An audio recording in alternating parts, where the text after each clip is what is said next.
ఒకప్పుడు పిల్లలకి బయట ఎక్కడైనా టూర్‌లకి తీసుకపోతే, తెలియని జాగాలకు తీసుకపోతే జాగ్రత్త, మీ పిల్లలు మీ బాధ్యత అని చెప్పేటోళ్ళు.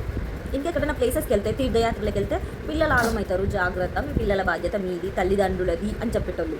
అండ్ ఆ తర్వాత ఎక్కడైనా ఊరు మన చుట్టాల బంధువుల ఇళ్ళకెళ్తే జాగ్రత్త అని చెప్పేటోళ్ళు. అండ్ తర్వాత దొంగలున్నారు, పిల్లల్ని కూడా ఎత్తుకోబోతున్నారు, ఎక్కడికెళ్ళినా జాగ్రత్త ఉండాలి, కిడ్నాప్స్ జరుగుతున్నాయి పిల్లలయి అని చెప్పిర్రు. ఆడపిల్ల అయితే మరీ మరీ జాగ్రత్త అని చెప్పారు. ఆ తర్వాతకి ఆడపిల్లల పైన అత్యాచారాలు, కిడ్నాప్స్, కిడ్నీలు తీసుకోవడం, కళ్ళు తీసుకోవడం ఇవన్నీ చూసినాము. ఆ తర్వాతకి ఇంకా పేరెంట్స్, రిలేటివ్స్ దగ్గర భద్రత లేదు. కడుపులో ఉన్న బిడ్డకి భద్రత లేదు. ఆడపిల్ల అయితే కడుపులోనే తీసేస్తున్నారు. దానికి కూడా కొత్తగా చట్టాలు తీసుకొని వచ్చినా కూడా ఫైన్ అని చెప్పిన ఇల్లీగల్గా చేసేవాళ్ళు చేస్తూనే ఉన్నారు.